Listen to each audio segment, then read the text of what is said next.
अस्सलाम वालेकुम, सितारों के सफ़र पर खुशामदीद। आज की वीडियो में हम बात करेंगे कि आने वाला महीना आपका कैसा रहेगा यानी जून 2026। इसमें हम बात करेंगे आपके करियर की, आपके बिज़नेस की, फाइनेंस की, इन्वेस्टमेंट्स की, आपके लव, रिलेशनशिप्स की, मैरिड लाइफ़ की, आप लोगों की हेल्थ की, आप लोगों के लिए अपॉर्च्युनिटीज़ कहाँ हैं, चैलेंजेस कहाँ हैं, इनको कैसे टैकल करना है। क्योंकि कहने को महीना तो बहुत अच्छा भी है और इंटेंस भी है, थोड़ा-सा क्रिटिकल भी है, क्योंकि काल सर्प योग भी कुंडली में बन रहा है, लेकिन साथ ही साथ जुपिटर का भी ट्रांज़िट है, जुपिटर एक्सॉल्टेड हो रहा है, आपने जुपिटर की सीरीज़ अगर देखी हो। उसके अलावा वीनस भी ट्रांज़िट कर रहा है जुपिटर के साथ, एक एक्सपेंशन का प्लैनेट है और एक पैसों का प्लैनेट है, जिसको हम ज़्यादातर फाइनेंशियली देख रहे होते हैं। तो जिसका वीनस बहुत अच्छा है, उसको फाइनेंशियली कोई कमी नहीं होती।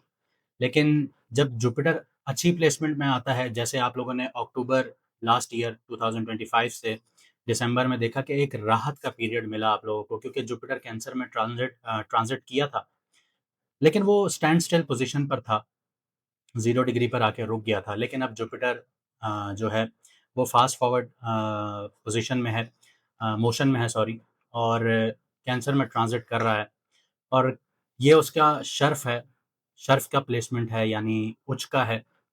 तो यहाँ पे हम देखेंगे कि आपके लिए जो ये महीना है, वो कितना अच्छा और कितना इंटेंस हो सकता है।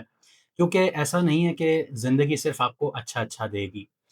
कुदरत का निज़ाम ऐसे नहीं चलता। कुदरत जो है वो आपको अगर एक अपॉर्च्युनिटी दे रही है तो 10 हर्डल्स भी देगी, और अगर 10 हर्डल्स दे रही है तो 100 दरवाज़े भी आपके लिए खोलेगी, कि आपको समझना होगा कि आपको कौन से दरवाज़े से आगे बढ़ना है।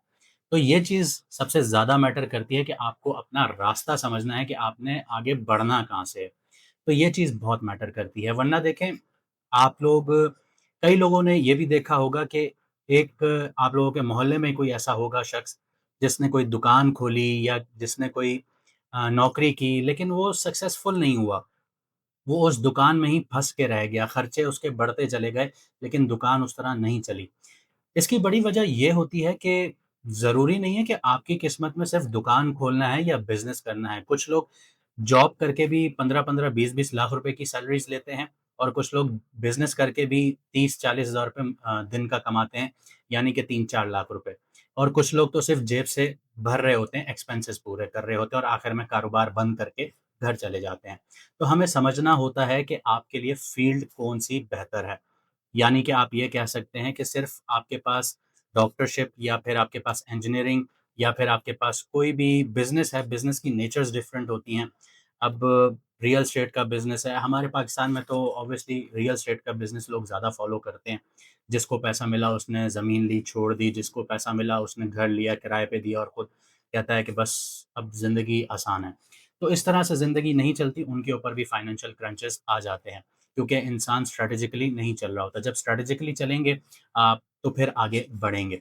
तो आइए वीडियो को शुरू करते हैं, लेकिन 2 बातें मैं कहना चाहूँगा कि कुछ लोगों को अपना मून साइन नहीं पता, तो वो मिसगाइड हो जाते हैं वीडियोज़ देखते-देखते।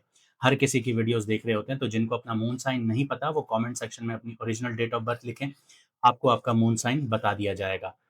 लेकिन शर्त ये है कि आपकी ओरिजिनल डेट ऑफ बर्थ होनी चाहिए। इसके अलावा हम लोग लाइव भी आते हैं, तो आप लोग सब्सक्राइब कर लीजिए ताकि लाइव में आपकी और हमारी बातचीत होती रहे। हम आपके एक-एक सवाल का जवाब देते रहेंगे। इसके अलावा जो लोग अपॉइंटमेंट लेना चाहते हैं, तो व्हाट्सएप का नंबर आपकी स्क्रीन पर आ रहा होगा। आप मुझसे या मैडम एस्ट्रोलॉजर एन बख्श से अपॉइंटमेंट हासिल कर सकते हैं। मैडम का जो तजुर्बा है वो 19 साल का है और मेरा 4 साल का है। इसके अलावा हमें मैसेजेस आ रहे थे कि आप लोग अपनी फ़ीस, अपना डिस्काउंट वापस स्टार्ट कर दीजिए, क्योंकि हम लोग इतना अफ़ोर्ड नहीं कर सकते। तो आप लोगों की गुज़ारिश, रिक्वेस्ट पर हम लोग 50% ऑफ दोबारा स्टार्ट कर रहे हैं। तो जो लोग अपॉइंटमेंट बुक करवाना चाहते हैं, व्हाट्सएप का नंबर आपकी स्क्रीन पर है। आप लोग मैसेज करके अपना अपॉइंटमेंट स्लॉट बुक करवा सकते हैं। आइए वीडियो को शुरू करते हैं। तो पहले प्लेसमेंट्स को समझ लेते हैं, प्लैनेटरी प्लेसमेंट समझ लेते हैं। जो मार्स है वो एरीज़ में होगा, half of the month. Half of the month से आप ज़्यादा कह लीजिए। मार्स एरीज़ में होगा, सन जो है वो आपका टॉरस में होगा, टॉरस से ट्रांज़िट करेगा 15th ऑफ जून को जेमिनी में। वीनस जो है वो जेमिनी में होगा, मरकरी के साथ होगा, मरकरी भी यहीं बैठा होगा, लेकिन वीनस जो है वो 8th ऑफ जून को ट्रांज़िट करेगा जुपिटर के साथ, और ये बहुत अच्छी प्लेसमेंट होगी। एक तो पैसों का प्लैनेट है और दूसरा जो है वो एक्सपेंशन का प्लैनेट है। तो ये दोनों साथ बैठेंगे और दोनों कंफर्टेबल होंगे तो ये आपके लिए बहुत अच्छी एक अपॉर्चुनिटीज़ क्रिएट करेगा। इसके अलावा केतु जो है वो लियो में होगा, 1 डिग्री आगे बढ़ेगा, 9 से 8 डिग्री पर आएगा, क्योंकि केतु और राहु जो हैं वो रेट्रोग्रेड मोशन में चलते हैं, वो डायरेक्ट मोशन में कभी भी नहीं चलते। इसके अलावा राहु जो है वो एक्वेरियस में बैठा होगा और सैटर्न जो है वो आपका पाइसेस में बैठा होगा। लेकिन यहाँ पे जो सैटर्न है इसका मैं आपको डिटेल में बताऊँगा कि सैटर्न की जो नज़रात हैं, जुपिटर की जो नज़रात हैं, सन के ऊपर पड़ रही हैं, सैटर्न के ऊपर पड़ रही हैं। तो ये चीज़ें यहाँ पे हम डिस्कस करेंगे कि इसका इम्पैक्ट आपके ऊपर कैसे आता है। तो आगे बढ़ते हैं, देखते हैं कि आपकी कुंडली पर क्या इम्पैक्ट आता है। तो बात करते हैं पाइसेस मून साइन वालों की, यानी कि मीन राशि, यानी कि बुर्ज भूत वालों की। तो सबसे पहले आप लोगों के लिए मून की मूवमेंट्स को देखते हैं।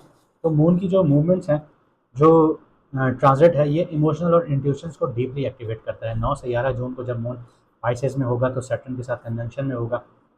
इधर इन्फ्लुएंस बहुत ज़्यादा बढ़ना शुरू होगा, इमोशनल हैवीनेस होना शुरू हो जाएगी, ओवर थिंकिंग बढ़ जाएगी, लो एनर्जी फील होगी आप लोगों को। ये डेज़ जो हैं ये रेस्ट और इमोशनल ग्राउंडिंग के हैं, इसमें आप लोग काम ना ही करें तो ज़्यादा बेहतर है। इसके अलावा 17 से 19 जो जून है, मून जो है वो कैंसर में होगा, जुपिटर के साथ होगा, तो इमोशनल हीलिंग देखने को मिलेगी, रोमांस, फैमिली बॉन्डिंग के लिए बहुत ज़्यादा सपोर्टिव एनर्जीज आ जाएंगी। 11 से 13 जून जो है, मून जो है वो एरीज में होगा और मार्स की एनर्जीज के साथ होगा, तो इम्पल्सिव स्पीच और फाइनेंशियल स्ट्रेस जो है ये बहुत ज़्यादा इंक्रीज होना शुरू हो जाएगा।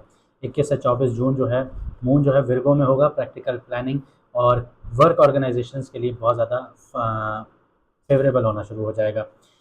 इसके अलावा 24 से 26 जून का जो टाइम पीरियड है, मून जो है लिब्रा में होगा, हिडन इमोशंस और आप लोगों के रिलेशनशिप जो हैं, रिलेशनशिप में इनसिक्योरिटीज़ जो हैं वो एक्टिवेट हो जाएंगी। 26 से 29 जून जो है, मून स्कॉर्पियो में होगा, इंट्यूशन और इमोशनल डेप्थ जो है वो बहुत ज़्यादा स्ट्रांग होना शुरू होगी, स्पिरिचुअल रिफ्लेक्शन और इमोशनल क्लैरिटी के लिए बहुत अच्छा फेज़ हो जाएगा आप लोगों के लिए। आगे बात करते हैं आप लोगों के करियर, बिजनेस, फाइनेंस और इन्वेस्टमेंट्स के हिसाब से। तो करियर सेक्टर में जून जो है ये ग्रेजुअल प्रोग्रेस लेकर आ रहा है, इमोशनल मेच्योरिटी डिमांड कर रहा है आप लोगों से। सैटर्न आपके फर्स्ट हाउस में बैठा है, जो कि 7.5 का सेकंड फेज स्टार्ट हुआ है। अभी आप लोगों को फील हो रहा होगा कि बहुत ज़्यादा हैवीनेस है आप लोगों का। ये कह लीजिए कि जो माइंड है वो 24/7 ऑक्यूपाइड होगा। डिसिप्लिन और पेशेंस यहाँ पे बहुत ज़्यादा आप लोगों को डिमांडिंग होगी आप लोगों से, जिसकी वजह से स्लो लेकिन मीनिंगफुल प्रोग्रेस पॉसिबल होगी अगर आप लोग इन दो डिमांड्स को पूरा करते हैं। सन जो है वो आपके थर्ड हाउस में बैठा है, टॉरस में बैठा है, कम्युनिकेशन के घर में बैठा है। तो ये कम्युनिकेशन को इम्प्रूव कर रहा है, कॉन्फिडेंस को इम्प्रूव कर रहा है, लेकिन मिड ऑफ द मंथ ये ट्रांजिट करेगा आपके फोर्थ हाउस में। तो जो लोग अभी फिलहाल मीडिया से जुड़े हुए हैं, फ्रीलांसिंग से जुड़े हुए हैं, राइटिंग से जुड़े हुए हैं, मार्केटिंग से जुड़े हुए हैं, डिजिटल कामों में जुड़े हुए हैं, उनके लिए अपॉर्चुनिटीज़ हैं। लेकिन याद रखिएगा कि मेहनत डबल है, क्योंकि सैटर्न जो है वो थर्ड एस्पेक्ट से सन को देख रहा है। फाइनेंशियली बात की जाए तो मार्स आपके सेकंड हाउस में बैठा है, एरीज में बैठा है, जो कि आपकी कम्युनिकेशन को बहुत ज़्यादा हार्श बनाता है, आपके अल्फाजों को बहुत ज़्यादा हार्श बनाता है, एग्रेसिव बनाता है। लेकिन इसका दूसरा इम्पैक्ट ये भी है कि ये आपकी अर्निंग डिज़ायर्स को भी बहुत ज़्यादा इम्पल्सिव बना देता है और आपकी स्पेंडिंग को भी बहुत ज़्यादा इम्पल्सिव बना देता है। यानी एक तरफ आप लोग कमाने के भी बहुत ज़्यादा एग्रेसिवली उसको अप्रोच कर रहे होंगे और आप लोग स्पेंडिंग भी बहुत ज़्यादा एग्रेसिवली कर रहे होंगे। इसके अलावा क्विक फाइनेंशियल मूव्स की तरफ आप लोग पुश हो सकते हैं इस टाइम पीरियड में, स्पेशली क्रिप्टो हो गया, स्पेकुलेटिव इन्वेस्टमेंट्स हो गई, आप लोगों की ट्रेडिंग हो गई, इन चीज़ों में बहुत ज़्यादा आप लोग शौक लेंगे।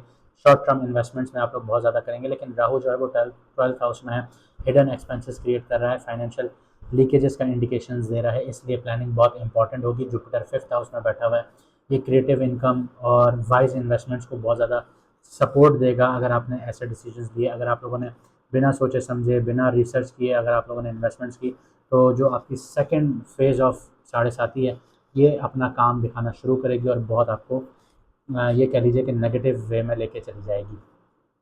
तो अपने ये कह लीजिए कि मंथ के एंड में जो मरकरी है वो भी रेट्रोग्रेड हो रहा है यहाँ पे, तो ये क्रिएटिव प्रोजेक्ट्स और फाइनेंशियल कम्युनिकेशंस में डिले क्रिएट करेगा। इसलिए कॉन्ट्रैक्ट्स हो गए, इन्वेस्टमेंट्स हो गई, ये केयरफुली रिव्यू कीजिएगा। आगे बढ़ते हैं, लव और रिलेशनशिप्स की बात करते हैं। तो लव लाइफ में जून इमोशनली सॉफ्ट है, लेकिन डीपली ट्रांसफॉर्मेटिव एनर्जीज़ के साथ आ रहा है। जुपिटर जो है वो फिफ्थ हाउस में है, कैंसर में, रोमांस और इमोशनल बॉन्डिंग के लिए नेचुरली बहुत ज़्यादा अच्छा है। वीनस भी यहाँ पे कंजंक्ट करेगा 8 ऑफ जून को, तो ये और ज़्यादा ये कह लीजिए कि इसकी जो क्वालिटीज़ हैं वो और ज़्यादा मल्टीप्लाई हो जाएंगी। सिंगल्स के लिए इमोशनली केयरिंग और स्पिरिचुअली कनेक्टेड रिलेशनशिप के स्ट्रॉन्ग चांसेस बन जाएंगे। वीनस जो है वो फोर्थ हाउस में है, फोर्थ हाउस से फिफ्थ हाउस में आ रहा है, तो इमोशनल कंफर्ट और कम्युनिकेशन जो है वो इम्प्रूव करेगा। कुछ मैं ये भी कहूँगा कि जो पाइसेस वाले हैं उनकी शादियों के चांसेस भी बहुत ज़्यादा हो जाएंगे, क्योंकि सैटर्न फर्स्ट हाउस में बैठा है। लेकिन ये शादियाँ कार्मिक होंगी। अब आप कहेंगे कार्मिक क्या होंगी? ये वो होंगी कि आपको आईना दिखाएंगी। आप लोग कर तो लेंगे शादियाँ मजबूरी में या किसी, ये कह लीजिए कि किसी मकसद के तहत, तो वो आपको पूरा पूरा ऐसा मिरर दिखाएंगे, क्योंकि सेवन्थ हाउस जो है वो रिफ्लेक्शन है आपके फर्स्ट हाउस की। जब भी कोई प्लैनेट सेवन्थ एस्पेक्ट से दूसरे घर को देखता है तो वो प्रॉपर रिफ्लेक्शन जोन होता है उसी घर का, आपके फर्स्ट हाउस का। तो जिस नीयत से, जिस तरह से आप लोग शादी करेंगे, वही नीयत आपके सेवन्थ हाउस में झलकेगी और आप वो चीज़ें फेस करेंगे। चाहे आप किसी से शादी कर रहे हैं किसी लालच के थ्रू, किसी से शादी कर रहे हैं प्यार के थ्रू, तो वो दोनों चीज़ें आपके सामने आएंगी। लेकिन ये शादी जो होगी वो कार्मिक होगी, क्योंकि शादी के चांसेस उस तरह से नहीं है जो पॉजिटिव वे में हो, नेगेटिव वे में बहुत ज़्यादा है। और नेगेटिव वे में ये आप लोगों को, आपका ये कह लीजिए कि ज़िंदगी का आपकी ज़िंदगी को ख़राब भी कर सकते हैं। आगे बात करते हैं जो लोग कमिटेड हैं लोग ऑलरेडी, तो रिलेशनशिप में इमोशनल ऑनेस्टी और पेशेंस बहुत इंपॉर्टेंट है आप लोगों के लिए, क्योंकि सैटर्न आपके फर्स्ट हाउस में बैठा है, आपको इमोशनली रिजर्व बना रहा है। अब इसकी वजह से पार्टनर को डिस्टेंस फील हो सकता है। 17 से 21 जून का जो बॉन्डिंग है और इमोशनल क्लैरिटी के लिए बहुत सपोर्टिव पीरियड तो है, लेकिन 24 से 26 जो जून होगा, ये इमोशनली इनसिक्योरिटीज़ और ओवर थिंकिंग और मिसअंडरस्टैंडिंग्स को क्रिएट करेगा। इसलिए एजम्पशंस जितनी भी हैं वो अवॉइड कीजिएगा। आगे बढ़ते हैं, हेल्थ की बात करते हैं। हेल्थ के पर्सपेक्टिव से आप लोगों ने पिछले 2.5 साल देखा होगा कि आप लोग एनजाइटी का शिकार हो रहे होंगे और माइंड जो है वो 24/7 चल रहा होगा। लेकिन अब आप लोग डिप्रेशन में भी जा रहे होंगे। एक ये कह लीजिए कि इमोशनली आप लोग ड्रेनिंग पीरियड में आ रहे होंगे, फटीग हो रहा होगा, मोटिवेशन लो होती हुई नज़र आ रही होगी, इमोशनल हैवीनेस का इंडिकेशन बढ़ता हुआ जा रहा होगा। ट्वेल्थ हाउस जो है वो स्लीप इम्बैलेंस क्रिएट करेगा, सबकॉन्शियस एंजाइटी इंक्रीज करेगा, क्योंकि राहु वहाँ पे बैठा हुआ है। मार्स जो है सेकंड हाउस में बैठा हुआ है, तो ये एक फायरी एनर्जी की वजह से हेडेक्स दे सकता है, गले से रिलेटेड इश्यूज दे सकता है, गले में सेंसिटिविटी बहुत ज़्यादा बढ़ा सकता है, स्ट्रेस रिलेटेड ईटिंग हैबिट्स आप लोगों की बढ़ा सकता है। तो ये आप नोटिस भी करेंगे कि आप लोग बहुत अपनी जो एक नॉर्मल रूटीन है उससे ज़्यादा हट के आप लोग खाना शुरू हो गए। 9 से 11 जून, 24 से 29 जून जो है ये इमोशनली ड्रेनिंग पीरियड आप लोगों के लिए रहेंगे। स्लीप क्वालिटी और इमोशनल बैलेंस इग्नोर नहीं करना। अगर ये इग्नोर हो गई तो हेल्थ आपकी डायरेक्टली इम्पैक्ट करना शुरू करेंगी। जुपिटर आपके फिफ्थ हाउस में है, हीलिंग सपोर्ट देता है, इमोशनल रिकवरी देता है। इसलिए माइंडफुलनेस प्रैक्टिसेस कीजिए, हेल्दी रूटीन मेंटेन कीजिए, इससे रिकवरी बेटर होगी। हाइड्रेशन अच्छी रखिए, रेस्ट प्रॉपर लीजिए। ये चीज़ें अगर आप लोग मेंटेन करते हैं तो हेल्थ इतनी ज़्यादा बिगड़ेगी नहीं, वरना स्ट्रेस बहुत ज़्यादा होगा और पार्टनरशिप्स के थ्रू बहुत ज़्यादा बढ़ता चला जाएगा। आगे बात करते हैं चैलेंजेस की, अपॉर्चुनिटीज़ की। तो सबसे बड़ा चैलेंज ये है कि इमोशनल ओवर थिंकिंग और फाइनेंशियल इम्पल्सिवनेस, ये मैनेज करने हैं दोनों चीज़ें। अगर ये नहीं मैनेज की गई तो चैलेंजेस और ज़्यादा बढ़ेंगी, क्योंकि जैसे मैंने आपको बताया सैटर्न आपके फर्स्ट हाउस में बैठा हुआ है, तो ये इमोशनल डिसिप्लिन डिमांड करता है आप लोगों से। जबकि मार्स आप लोगों के सेकंड हाउस में बैठा हुआ है, तो ये जल्दी डिसीजंस और शार्प रिएक्शंस इंक्रीज कर देता है आपके अंदर। आपकी कम्युनिकेशन जो है वो बहुत ज़्यादा, ये कह लीजिए कि हार्श होती हुई नज़र आ रही होगी। बात बात पे बदतमीज़ी करना, बुरा भला बोल देना, ये चीज़ आप लोग अपने अंदर नोट कीजिएगा। आपके घर वाले, आपकी घर की सेटिंग्स, दोस्त यार भी बोलेंगे कि तुम बहुत ज़्यादा एग्रेसिव हो रहे हो, आपके अल्फाज जो हैं बहुत ज़्यादा चुभ रहे हैं। तो इन चीज़ों पर काम कीजिएगा, वरना ये चीज़ें आप लोगों के लिए एक्सट्रीमली चैलेंज बनना शुरू हो जाएंगे। ट्वेल्थ हाउस में जो बैठा हुआ राहु है, ये हिडन फियर्स और इमोशनल कन्फ्यूजन्स क्रिएट करता है। तो इन चीज़ों के लिए आप लोग डेली जर्नलिंग कीजिए। मैं आपको रेमेडीज़ बताता हूँ, पहले अपॉर्चुनिटीज़ आपको बताऊँ, क्योंकि ऐसा नहीं है कि हर सारा महीना ही नेगेटिव है, अपॉर्चुनिटीज़ भी हैं। स्पेशली अपॉर्चुनिटीज़ आप लोगों के लिए जो आती हैं वो क्रिएटिव वर्क में आती हैं, कम्युनिकेशन में आती हैं। जैसे मैंने आपको कहा कम्युनिकेशन इंप्रूव कीजिएगा। डिजिटल प्रोजेक्ट्स में आती हैं, इमोशनल हीलिंग में बहुत ज़्यादा स्ट्रॉन्ग है। 15 से 21 जून का जो पीरियड है वो नेटवर्किंग के लिए बहुत अच्छा है, रिलेशनशिप्स में ग्रोथ के लिए बहुत अच्छा है, फाइनेंशियल प्लानिंग के लिए बहुत अच्छा है। इसके अलावा जुपिटर जैसे फिफ्थ हाउस में बैठा हुआ है, तो क्रिएटिविटी आप लोगों की बहुत अच्छी होगी, दोस्तों यारों से बहुत अच्छा सपोर्ट मिलेगा, गेन्स होंगे, मुनाफे होंगे, ये सारी चीज़ें होंगी आप लोगों के लिए।